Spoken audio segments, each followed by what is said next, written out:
If you Google Star Wars The Clone Wars, you will find results after results related to the fantastic animated television show that debuted in 2008, or the terrible movie compiled of a few episodes. You will also find results related to the Star Wars Clone Wars micro-series that came out on Cartoon Network in 2003, which is also an extremely worthwhile watch. If you scroll down far enough, you will find results of a game that you may not have heard of. Or, if you're like me, you had the privilege of owning the Star Wars The Clone Wars and Tetris World's multi-disc combo. Just because I owned it doesn't mean I played it though. I was much younger and much dumber at the time that I would struggle to get the game to start. I didn't understand the menu for some reason. Now that I'm older and not as dumb, I decided to dive back in and see what I was missing out.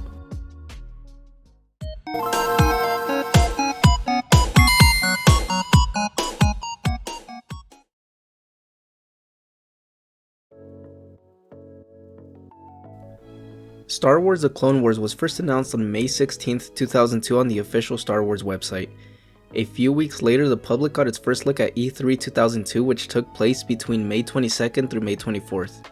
The game was announced for the PlayStation 2 and Nintendo GameCube. The Clone Wars was finally released in North America on October 29, 2002 for the GameCube. It was then released in Europe on November 15, 2002. The PlayStation 2 version released on December 10th in North America and February 7th, 2003 in Europe. The Xbox version was announced on January 30th, 2003. It was also announced that Star Wars The Clone Wars would have online multiplayer through Xbox Live. The Xbox version was released in a console bundle along with Tetris Worlds, an odd combination but a welcome one. Star Wars The Clone Wars features some familiar voices in Star Wars, including Matt Lucas as Anakin Skywalker. He also played Anakin in Star Wars Clone Wars micro series, the Battlefront games, the PSP version of The Force Unleashed, and most recently Galaxy of Heroes, just to name a few. Corey Burton voices Count Dooku in the game and also voiced Count Dooku, Cad Bane, and Zero the Hutt in the Clone Wars. He also voiced Cad Bane in the Bad Batch as well as the Book of Boba Fett. If you look at his track record, he has done an insane amount of work as a voice actor. Other notable games he has voiced include God of War and Kingdom Hearts. Terrence Carson voiced Mace Windu in the game as well as the Clone Wars animated movie and television series. He also voiced Kratos in the first 3 God of War games and other appearances of Kratos up until the PS4 version of God of War. For this review, I want to start with the plot. Just a heads up, there are a few spoilers. If you want to avoid any, please stop this video and come back to it once you played the game. Plot in video games are very important to me. If a story is really good, I will endure through bad game mechanics just to see what's at the end of the tunnel. I was satisfied with the Clone Wars plot, from seeing what Mace Windu was up to prior to the events in the Geonosis arena, to Anakin letting his eagerness to take down Dooku leading him to be captured, escaping, and gathering extremely important intel on what Dooku is up to felt very Anakin to me. The references to the Sith War and Ancient Jedi made me want to learn more about this grand, force-sucking weapon, and this era in general. I feel like the plot in this game came together very well. I was satisfied by the end and felt like the playthrough just for the plot was worth it. The cutscenes are very dated, but overall I didn't think they were bad. I enjoyed sitting through them and feeling like they were an essential piece to the prequel's puzzle. It felt like an extension to Attack of the Clones. The character models were very similar to their live-action counterparts, and the voice acting wasn't bad at all. It felt like watching a Clone Wars micro-series episode with animated versions of the live-action's characters. It was an enjoyable blend.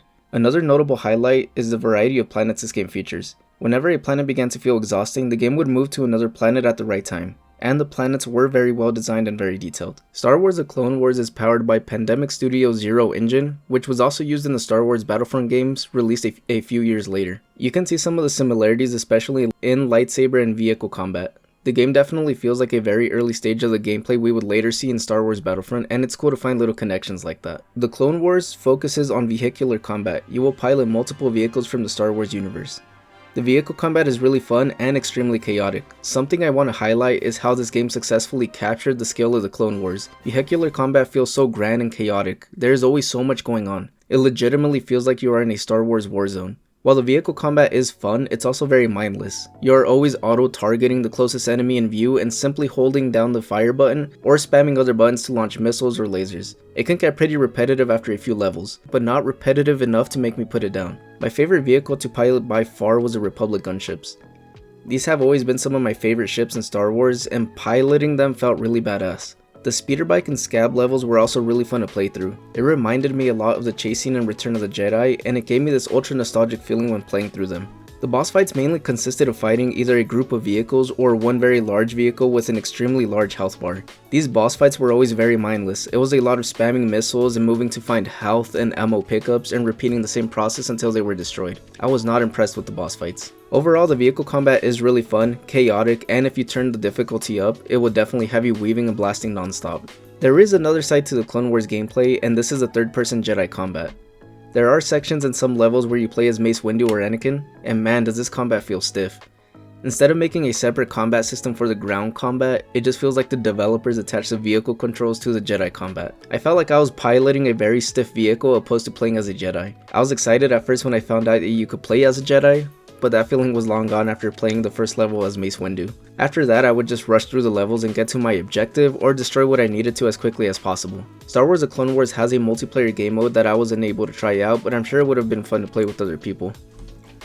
Before I continue to my final thoughts, I want to mention the homie B-Man Bridges for encouraging me to continue. Making YouTube videos are hard and very time consuming, but people like B-Man Bridges and you watching right now taking the time to check out my videos honestly means everything to me. Please like and subscribe if you enjoy any of my content, and let me know what games you would like to see covered.